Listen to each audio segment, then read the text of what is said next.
Hello dear students. आज का हमारा टॉपिक है इलेक्ट्रोस्टैटिक पोटेंशियल। लास्ट वीडियो में हम लोगों ने देखा था कि किस तरह से जो है दो चार्ज के सिस्टम के द्वारा जो है इलेक्ट्रोस्टैटिक पोटेंशियल एनर्जी को कैलकुलेट किया जा सकता है। तो आज का हमारा जो टॉपिक है वो है इलेक्ट्रोस्टैटिक पोटेंशियल से। जैसे देखो इलेक्ट्रोस्टैटिक पोटेंशियल होता क्या है, तो सिंपल से वे में कर सकते हैं कि किसी भी प्रकार के एक चार्ज को, यूनिट चार्ज को या टेस्ट चार्ज को एक सोर्स चार्ज के सिस्टम से इनफाइनाइट तक पहुंचाना, या इनफाइनाइट से किसी एक एक्सटर्नल फोर्स के द्वारा, ठीक है, एक एक्सटर्नल फोर्स के द्वारा उस टेस्ट चार्ज को सोर्स चार्ज के इलेक्ट्रिक फील्ड तक लेकर आना। इसमें जो वर्क होगा उस टेस्ट चार्ज के ऊपर, उसी को हम लोग क्या कहेंगे, इलेक्ट्रोस्टैटिक पोटेंशियल कहेंगे। ठीक है, तो यहाँ पर बात ये आती है कि इसके लिए कल भी हम लोगों ने एक डायग्राम देखा था, आज भी देखेंगे। ये डायग्राम इस तरह से होगा। इसकी मान लो हमारे पास एक पॉइंट ए है यहाँ, और यहाँ पर सेकंड पॉइंट है बी। इस पर जो चार्ज है वो है Q1, और यहाँ पर चार्ज जो लेकर आना है वो चार्ज है कौन सा, Q2 है। ठीक है, यहाँ से एक पॉइंट और एज्यूम किया था हम लोगों ने M को, और यहाँ से कुछ डिस्टेंस बढ़ने पर मान लो कि P पॉइंट है, जहाँ का डिस्टेंस है A से वह है इनफाइनाइट। ठीक है, यहाँ पर जो डिस्टेंस लेंगे वो गिवन पोजीशन के रूप में x इज इक्वल टू कितना होगा, x is equal to r, यहाँ का होगा कितना, पार्शियल डिस्टेंस dx, और ये हमारा होगा यहाँ से, यानी कि पॉइंट A से जो स्टैंडर्ड पोजीशन होगा x is equal to infinite के लिए। ठीक है, तो यहाँ पर ये जो दो चार्जेस है, दो चार्जेस नहीं कर सकते हो, एक ही चार्ज कर सकते हो। वो चार्ज है Q1। Q1 यहाँ पर जो है वो हो गया कौन सा चार्ज, Q1 हो गया सोर्स चार्ज, ये हुआ सोर्स चार्ज, और ये जो है वो हमारा कौन सा है, टेस्ट चार्ज है। ठीक है, अब इस टेस्ट चार्ज को हमें जो है चाहे तो P से लेकर आना है कहाँ, चाहे तो P से लेकर आना है B पर, या B से लेकर जाना है हमें कहाँ, P पर। ठीक है, तो यहाँ पर ले जाने के लिए, यानी कि B से P ले जाने के लिए जो है जो फोर्स लगेगा वो होगा कौन सा, वो होगा इलेक्ट्रोस्टैटिक फोर्स Fe होगा। और यहाँ पर जो आप गिवन स्टैंडर्ड पोजीशन से गिवन पोजीशन तक लेकर आना चाहते हो, यानी पॉइंट P से अगर पॉइंट B तक लेकर आना चाहते हो, तो उसके लिए आपको एक्सटर्नल फोर्स लगाना पड़ेगा, F एक्सटर्नल होगा। ठीक है, तो यहाँ पर बात ये आती है कि इसका डिफिनेशन क्या होगा। डिफिनेशन ये होगा कि किसी भी प्रकार के एक पॉइंट चार्ज को या यूनिट चार्ज को इनफाइनाइट से या एक स्टैंडर्ड पोजीशन से गिवन पोजीशन तक लाने में जो वर्क किया जाएगा पर यूनिट चार्ज पर, वही कहलाएगा क्या, इलेक्ट्रोस्टैटिक पोटेंशियल कहलाएगा। तो अगर इलेक्ट्रोस्टैटिक पोटेंशियल की अगर हम यहाँ पर बात करें तो उससे पहले हमें चाहिए क्या, उससे पहले हमें चाहिए इसका जो इलेक्ट्रोस्टैटिक पोटेंशियल एनर्जी है वो चाहिए, या वर्क जो होगा वो चाहिए। तो वर्क के लिए हम लोग देखेंगे, कल भी डेराइव किया था और भी देख लो कि इसमें क्या होगा। तो अगर वर्क की बात करो तो मान लो कि अगर हम इस चार्ज को, यानी कि P से अगर लेकर आ रहे हैं कहाँ पर, P से लेकर आ रहे हैं अगर B के ऊपर, यानी कि स्टैंडर्ड पोजीशन से गिवन पोजीशन तक लेकर आ रहे हैं, तो यहाँ पर M से B तक जाने में, क्योंकि देखो अगर किसी भी चार्ज को अगर P से इनफाइनाइट से आप लेकर आ रहे हो एक सिस्टम में, ठीक है, तो वो पॉइंट खुद ब खुद जो है वो पूरे डिस्टेंस को कवर न करेगा, यानी कि थोड़ी थोड़ी डिस्टेंस को कवर करते हुए इधर की ओर आएगा, नहीं खसकते हुए आएगा। ठीक है, तो जब बी एम से बी को खिसकाओगे उस चार्ज को, तो यहाँ पर जाकर डिस्टेंस डिस्प्लेसमेंट कितना माना है, dx। तो चार्ज को dx डिस्प्लेसमेंट ले जाने में या इसे डिस्प्लेस करने में जो वर्क होगा वो कितना होगा, यानी कि work done on Q2 from M to B, dw is equal to F external into dx। अब F एक्सटर्नल क्यों ले रहे हैं, तो देखो यहाँ पर जो है चार्ज को हम लेकर आ रहे हैं स्टैंडर्ड पोजीशन से गिवन पोजीशन में, तो उसके लिए हम एक्सटर्नल फोर्स लगाएंगे, और ये एक्सटर्नल फोर्स जो होगा वो इलेक्ट्रोस्टैटिक फोर्स के इक्वल होगा, जो कि फोर्स ऑफ रिपल्सन के रूप में जो है इस Q2 के ऊपर लगेगा, और इस चार्ज को Q2 को जो है इनफाइनाइट तक पहुंचाएगा। इनफाइनाइट का मतलब क्या हो गया, इनफाइनाइट का मतलब हो गया कि ये पॉइंट चार्ज जो Q1 है, यानी कि सोर्स चार्ज है, उसके लिए वह डिस्टेंस, ठीक है, वह डिस्टेंस जहां पर इसके द्वारा लगने वाले Fe का मान कितना हो, Fe का मान 0 हो जाए। ठीक है, तो उसे हम लोग क्या मानेंगे, उसे हम लोग इस सिस्टम का या इस पॉइंट का हम लोग इनफाइनाइट जो है वो मान लेंगे, ठीक है। या Q1 का इनफाइनाइट डिस्टेंस जो होगा वो वहाँ होगा जहाँ पर इसकी इलेक्ट्रोस्टैटिक जो फोर्स है या कूलम्ब फोर्स है उसका मान क्या हो जाए, 0 हो जाए, ठीक है। तो यहाँ पर अगर हम देखें तो एम से बी तक जो है चार्ज को ले जाने में जो वर्क किया गया वो एफ एक्सटर्नल इंटू कितना है, डी एक्स है, ठीक है। अब यहाँ पर जो एफ एक्सटर्नल का जो मान है वो बराबर है किसके, वो बराबर है माइनस एफ ई के, इलेक्ट्रोस्टैटिक फोर्स के, ठीक है। अब देखो इलेक्ट्रोस्टैटिक फोर्स की अगर हम बात करें तो यहाँ पर इसका जो मान हो जाएगा वो जाएगा कितना, minus 1/4πε0 into Q1 Q2 by x square, ठीक है। Then D W is equal to what, D W is equal to F external का मान कितना हो गया 1/4πε0 इंटू कितना Q1 Q2 divide by x square into कितना, इंटू डी एक्स, ठीक है। अब क्या करो कि हमें ये तो मिला, जो पार्शियल वर्क मिला कहाँ से, एम से बी तक। तो मान लो कि अगर हम उस पोजीशन से यानी कि स्टैंडर्ड पोजीशन से अगर गिवन पोजीशन तक लाते हैं तो टोटल वर्क कितना कैलकुलेट होगा। तो टोटल वर्क के लिए हम लोग यहाँ पर क्या करेंगे, देन टोटल वर्क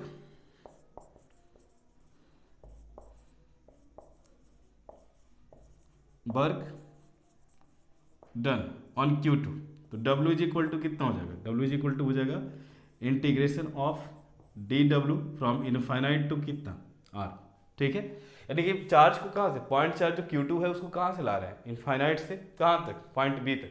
तो पॉइंट B के लिए डिस्टेंस का कितना है, R है, ठीक है। तो यहाँ पर जरा ध्यान देना कि डी डब्ल्यू का वैल्यू कितना है, डी डब्ल्यू का वैल्यू है -1/4πε0 into Q1 Q2 by x square into d x. तो यहाँ पुट कर दो तो कितना मिलेगा बताओ, तो यहाँ W इज इक्वल टू हो जाएगा यहाँ पर -1/4πε0 into Q1 Q2 divide by x square into d x. अब देखो यहाँ पर इंटीग्रेशन जो है हमें करना है लिमिट रख के इनफाइनाइट से कितना तक, R तक, और हमारा जो यहाँ पर इंटीग्रेशन होगा वो x के रिस्पेक्ट में होगा। तो x के फंक्शन को छोड़कर जितने भी है टर्म उनको बाहर निकालो, तो बाहर निकालोगे तो यहाँ पर कितना मिलेगा बताओ, तो यहाँ पर मिलेगा हमें W इज इक्वल टू -1/4πε0 या ऊपर कर लो कितना Q1 इंटू Q2, अंदर हो गया कितना, अंदर हो जाएगा आपका infinite to R integration dx upon x square. इसका इंटीग्रेशन कितना आएगा -1/x, ठीक। तो आ जाएगा कितना -Q1 into Q2 divide by 4πε0 into कितना, ये आ जाएगा -1/x, और इसका जो इंटीग्रेशन जो लिमिट होगा वो होगा कहाँ से, इनफाइनाइट से कितना तक, R तक, ठीक है। अब क्या करो कि एक बार पुट करो किसको, एक बार पुट करो R को और एक बार पुट करो किसको, इनफाइनाइट को। यहाँ जो है ये अपर लिमिट है और ये क्या लोअर लिमिट, ठीक है। तो यहाँ पर जो इंटीग्रेशन होगा तो वो जाएगा कितना -Q1 into Q2 divide by 4πε0 into कितना -1/R एंड +1 इनफाइनाइट। ये टर्म तो खत्म हो गया, ये टर्म जो है 1 इनफाइनाइट, ये अनडिफाइंड या जीरो माना जा सकता है, अनडिफाइंड ही मानेंगे। तो यहाँ पर ये टर्म बचा कितना -1/R। तो यहाँ पर W का मान कितना होगा, तो W इज इक्वल टू आप लिख सकते हो कितना, W इज इक्वल टू लिख सकते हो, so W is equal to minus minus plus हो जाएगा 1/4πε0 into Q1 into Q2 divide by कितना R। अब यहाँ पर ये जो देख रहे हो ये जो है वो वर्क है, ठीक है, जो कि उस चार्ज के ऊपर किया गया पॉइंट चार्ज के ऊपर या टेस्ट चार्ज के ऊपर, जिसको हम क्या कर रहे हैं स्टैंडर्ड पोजीशन से गिवन पोजीशन या सिस्टम तक लेकर आ रहे हैं, ठीक है। तो यहाँ पर बात यह आती है कि यहाँ पर जो पोटेंशियल एनर्जी जो होगा इसका U का जो मान होगा बराबर किसके होगा, W के। Then U is equal to what, तो U का मान जो है यहाँ पर हो जाएगा वही जो W का मान है। तो U इज इक्वल टू क्या हो जाएगा, U is equal to 1/4πε0 into Q1 into Q2 divide by क्या, डिवाइड बाई R हो गया, ठीक। अब हमें मान चाहिए किसका, हमें चाहिए इलेक्ट्रोस्टैटिक पोटेंशियल का। तो इलेक्ट्रोस्टैटिक पोटेंशियल का जो जनरल फॉर्मूला होता है वो फॉर्मूला होता है कि जो टोटल जो पोटेंशियल एनर्जी है, ठीक है, यानी कि इलेक्ट्रोस्टैटिक पोटेंशियल एनर्जी है जो उस चार्ज के ऊपर लगा है, जिस चार्ज को हम स्टैंडर्ड पोजीशन से गिवन पोजीशन तक लेकर आ रहे हैं या इनफाइनाइट से हम लेकर आ रहे हैं, उसको कहाँ तक, इनफाइनाइट से लेकर आ रहे हैं हम इस सिस्टम तक, है ना। तो सिस्टम तक जो टोटल एनर्जी है उस पर कितना है, तो ये निकाला हुआ। अब हमें जो नीचे यानी कि डिवाइड करना है जिस चार्ज से, वो कौन सा होगा, Q2 होगा। तो देखो यहाँ पर Q2 का मान पुट कर दो किसके लिए, इलेक्ट्रोस्टैटिक पोटेंशियल के लिए। इलेक्ट्रोस्टैटिक पोटेंशियल का सिंबल क्या होता है, सिंबल होता है भी,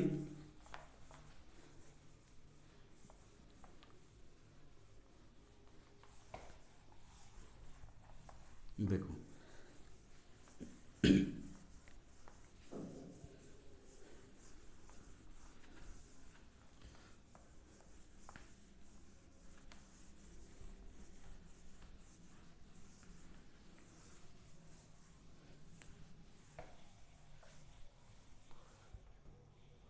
देखो इलेक्ट्रोस्टैटिक पोटेंशियल का जो फॉर्मूला होता है, electrostatic potential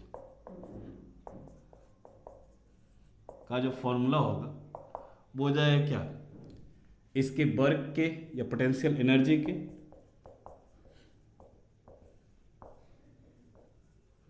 energy divide by क्या, टेस्ट चार्ज, यानी जिस चार्ज के ऊपर एनर्जी लगा कर या वर्क करके जो है उसको लाया गया उसके ऊपर। तो देखो यहाँ पर जो है V इज इक्वल टू क्या हो जाएगा, then V is equal to यहाँ पर हो जाएगा U डिवाइड बाई क्या, U डिवाइड बाई Q2। किस चार्ज को लेकर आ रहे थे, Q2 को ना, ठीक है। तो यहाँ पर देखो U का वैल्यू कितना आया था, U का वैल्यू आया था 1/4 pi epsilon naught into Q1 into Q2 divide by क्या, divide by R and divide by Q2, total divide by Q2। तो Q2 कैंसिल होगा तो कितना हो गया बताओ, then V is equal to 1/4 pi epsilon naught into Q1 divide by क्या R। ये जो वैल्यू आया है, ठीक है, ये जो वैल्यू देख रहे हो ये वैल्यू क्या है, ये वैल्यू इलेक्ट्रोस्टैटिक पोटेंशियल का, ठीक है। यही आप जाकर यूज करोगे, लेकिन इसके लिए चाहिए क्या, इसके लिए चाहिए हमें ये जो सिस्टम बना हुआ है, यानी कि जिस पॉइंट पर हम लेकर आ रहे हैं, किसको लेकर आ रहे हैं, एक यूनिट चार्ज को स्टैंडर्ड पोजीशन से या इनफाइनाइट से इस सिस्टम के एक पॉइंट तक, यानी इलेक्ट्रिक फील्ड के एक पॉइंट तक, इलेक्ट्रिक फील्ड किसका, Q1 का, ठीक है, वहाँ तक का डिस्टेंस हमें पता होना चाहिए, यानी कि R पता होना चाहिए। साथ ही साथ जो सोर्स चार्ज है उसका मैग्नीट्यूड क्या है वो पता होना चाहिए। मैग्नीट्यूड नेचर के साथ साइन के साथ पॉजिटिव है या नेगेटिव है वो भी देखोगे, है ना। एंड यहाँ पर ये जो टर्म है इसका तो वैल्यू समझा देंगे, इसका वैल्यू कितना, 9 × 10⁻⁹, तो देन इसको भी लिख सकते हो क्या, इसको लिख सकते हो आप, then V is equal to 9 × 10⁻⁹ into Q1 divide by क्या, इलेक्ट्रोस्टैटिक पोटेंशियल, ठीक है। अब यहाँ पर बारी आती है कि इसका यूनिट क्या होगा एंड इसका जो है यूनिट डायमेंशनल फॉर्मूला क्या होगा V का, ठीक। तो देखो फॉर्मूला क्या निकला, इसका फॉर्मूला निकला यहाँ पर V इज इक्वल टू क्या, Q1 डिवाइड बाई R, और आप यहाँ से भी यूज कर सकते हो V is equal to potential energy divide by क्या, टेस्ट चार्ज, ओके। तो चलो इसी को लेकर चलते हैं, ये जनरल फॉर्मूला होगी।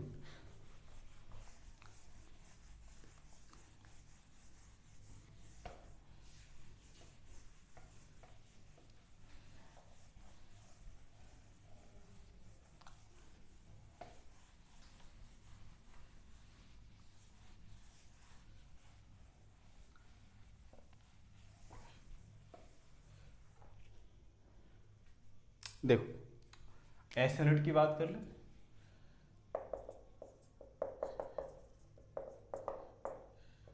एस यूनिट की बात कर ले तो V इज इक्वल टू क्या, U डिवाइड बाई Q, यहाँ पर Q नोट कर दो कोई टेस्ट चार्ज के लिए, ठीक है।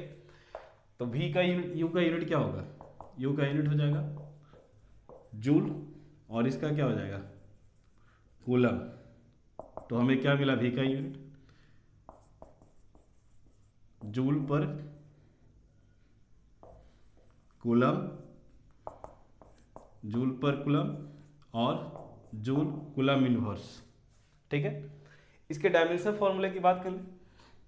अच्छा एक चीज और जान लो कि इसका जो एस यूनिट होता है वो वोल्ट भी होता है, वोल्ट जिसे रिप्रेजेंट करते हैं हम लोग V के द्वारा है, ठीक। And 1 volt is equal to what, 1 volt is equal to 1 joule per coulomb, ये दोनों आपस में क्या है, बराबर है, ठीक। डायमेंशनल फॉर्मूले की बात कर लो, इसका डायमेंशनल फॉर्मूला क्या होगा?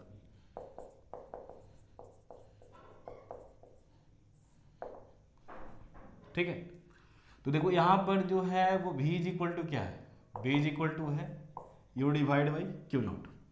तो v का डायमेंशन,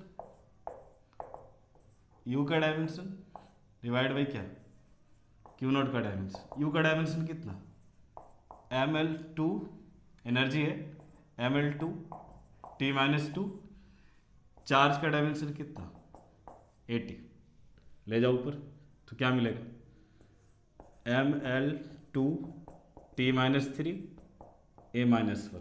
किसका डायमेंशन हो गया, v का डायमेंशन। अब यहाँ पर बात ये आती है कि ये जो है यानी कि जो v है वो वेक्टर या स्केलर है, तो ये स्केलर क्वांटिटी है। अब स्केलर क्वांटिटी क्यों है, तो ये भी देखो कि यहाँ पर ये जो है यानी कि जो पोटेंशियल इलेक्ट्रोस्टैटिक पोटेंशियल वो डिपेंड कर रहा है किसके ऊपर, एनर्जी के ऊपर एंड चार्ज के ऊपर। तो ये दोनों सिर्फ इसको क्या देगी, मैग्नीट्यूड देगी, डायरेक्शन नहीं देगी, क्योंकि दोनों जो है इस टर्म में जो शामिल है यानी कि इस फॉर्मूले में जो दोनों शामिल है दोनों क्या है, स्केलर है। ठीक है, तो जो हमारा इलेक्ट्रोस्टैटिक पोटेंशियल है वो कौन सा क्वांटिटी हुआ, ये हो गया स्केलर क्वांटिटी हुआ। ठीक है, आई होप आपको ये वीडियो पसंद आया होगा। तब तक के लिए मिलते हैं अपने नेक्स्ट वीडियो में, तब तक जय।